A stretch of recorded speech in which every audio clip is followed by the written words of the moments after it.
Nos encontramos con Juan David Delgado, docente del Departamento de Ciencias Sociales de la Universidad Central. Se está desarrollando un foro académico con la participación de algunos políticos en torno a los escenarios del posconflicto en Colombia. Sin embargo, hay un aspecto muy importante y es el ambiental. Desde su experiencia y desde su bagaje en este tema, ¿cuáles serían esos posibles escenarios una vez se llegue a firmar un eventual acuerdo de paz entre el gobierno y las FARC? Profesor, gracias por atendernos. Bueno, muchas gracias por contactarme.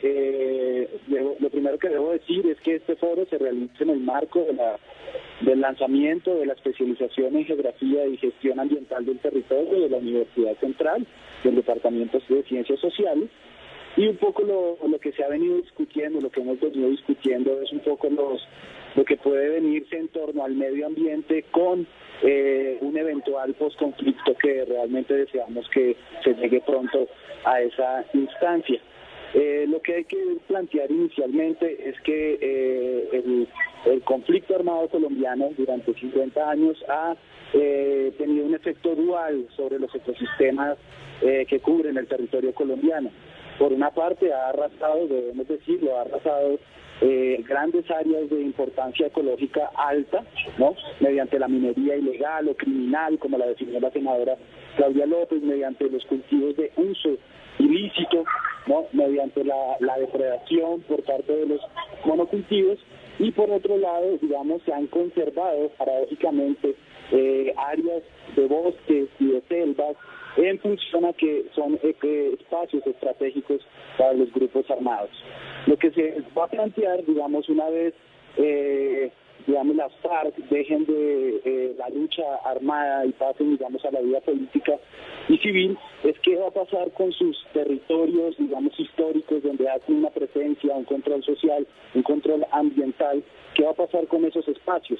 Si acaso con la, digamos, desmovilización, si se quiere, de las FARC va a entrar el capital transnacional y los grandes proyectos mineros, forestales, de explotación de los recursos naturales a esas áreas que antes habían sido cerrados por las dinámicas del conflicto y que paradójicamente se conservaron.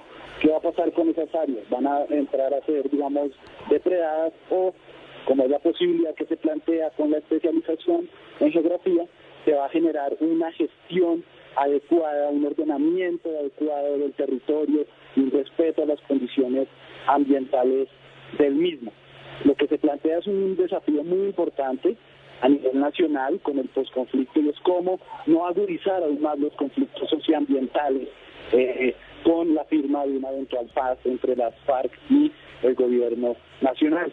Y para ello lo que se va a venir planteando en el foro y lo que planteamos desde la especialización es la necesidad de una visión territorial estratégica, de un conocimiento profundo de los ecosistemas que cubren el país, de una gestión adecuada del mismo, ¿no? Con un desarrollo económico sustentable, respetuoso del medio ambiente. Le quería preguntar si, tal como están planteados los acuerdos de los puntos que ya se abordaron en la mesa de negociación, ¿son suficientes para proteger el medio ambiente dentro de esa visión que usted plantea a futuro en el posconflicto, o se están quedando cortos al respecto? Pues a mí me parece que los temas, pues el trabajo que se ha realizado en La Habana ha sido uno de los más serios de los casi 9 procesos de paz que se han realizado en los últimos 50 años con diversos grupos al margen de la ley. Considero que es un proceso llevado de una manera muy seria, meticulosa, de una manera sobria, respetuosa de ambas partes. Y me parece que los temas agrarios han tenido una gran repercusión. Ahora, hay temas que se quedan un poco fuera del tintero, pero pues se entiende porque no se pueden abarcar una gran variedad de temas tan complejos en estas conversaciones, pues la idea es tenerlos en cuenta. Uno de ellos, por ejemplo, es la relación campo-ciudad, ¿no? Se cree que, pues, se ha planteado que el conflicto nace en el campo y por lo tanto la solución del conflicto debe pasar por el campo, pero me parece que ha habido un cierto sesgo rural en los planteamientos de La Habana que ha dejado a las ciudades, por ejemplo, un poco al margen de lo que va a pasar una vez se firmen los acuerdos de paz. Por lo tanto, una de las primeras necesidades es pensar las relaciones campo-ciudad mucho más cuando hablamos de una Colombia urbana, totalmente diferente a aquella Colombia rural en la cual se formaron las FARC y se formaron los diversos actores históricos del conflicto armado, ¿no? Y me parece que debe plantearse una línea ambiental más clara en los diálogos, ¿no? Porque si bien los impactos sociales, las reparaciones sociales del conflicto han sido, digamos, tenidas muy en cuenta, los impactos ambientales y lo que va a pasar con la gestión del territorio, con el uso económico de los recursos naturales no ha sido del todo claro. De hecho, el gobierno ha planteado varias veces que el modelo económico no está en negociación dentro de las mesas de La Habana, ¿no? Y lo que nos preguntamos entonces es que si no está en negociación el modelo económico, una vez se firme la paz, ¿acaso va a avanzar la locomotora minera sin ningún tipo de control? ¿Se van a intervenir parques nacionales para la minería, la exploración petrolera, las sísmicas y todo ese paquete extractivista?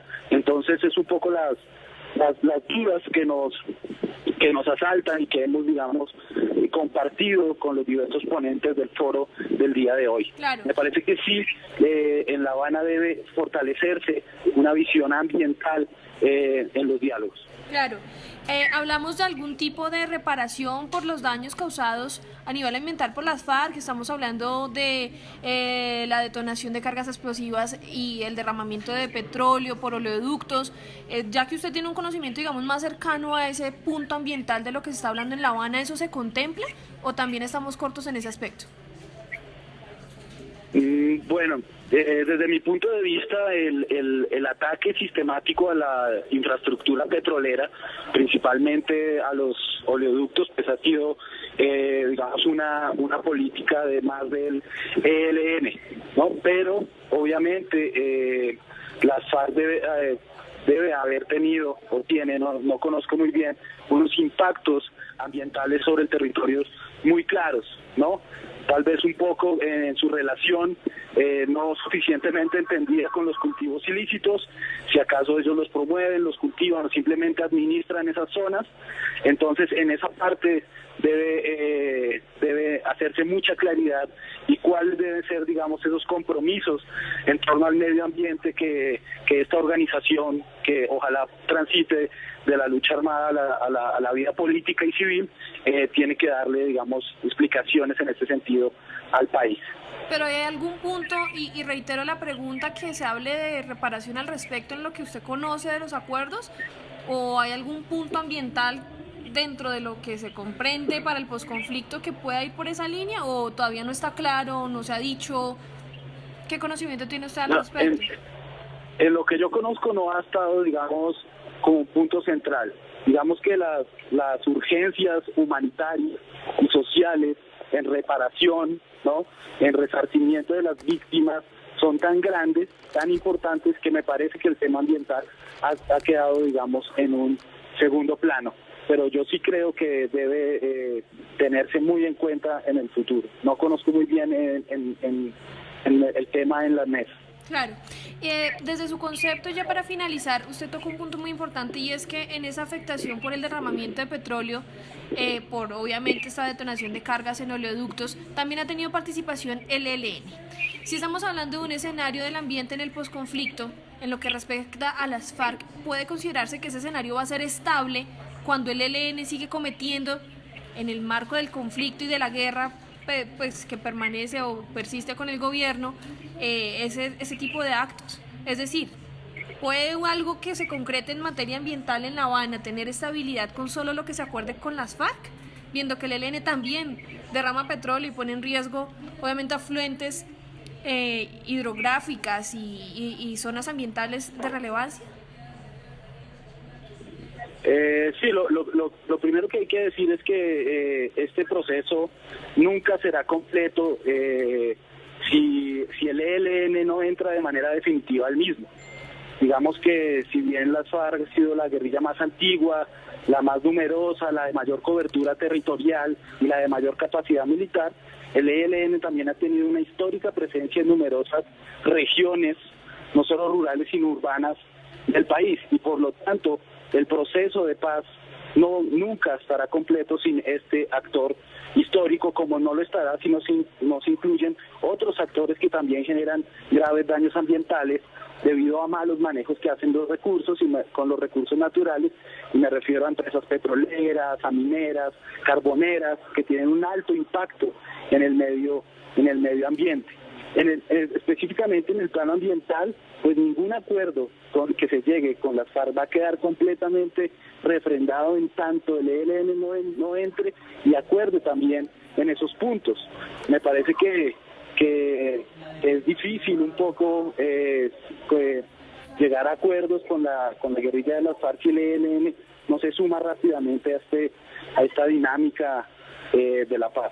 ¿Hay algún porcentaje, profesor, del nivel de afectación del territorio nacional en lo que respecta al ambiente por cuenta del conflicto?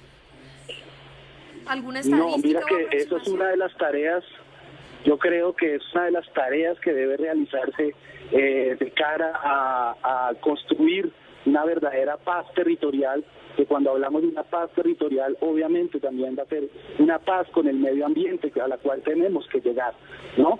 Entonces yo creo que esa pregunta de cuál ha sido el impacto ambiental del conflicto armado queda abierta y queda para un sinfín de investigaciones que desde la academia y desde los diversos sectores sociales debemos empezar a realizar, porque yo creo que sí es claro que ha habido históricamente un conflicto armado, un impacto bastante sostenido, bastante profundo sobre el medio ambiente debido a la dinámica del conflicto armado, pero aún no hay certezas completamente para entender cuál es la magnitud, cuáles han sido los números de ese impacto del conflicto armado en el medio ambiente, como tampoco tenemos ni siquiera los números de cuánto nos va a costar a los colombianos, digamos, firmar esta paz y hacerla sostenible en el tiempo.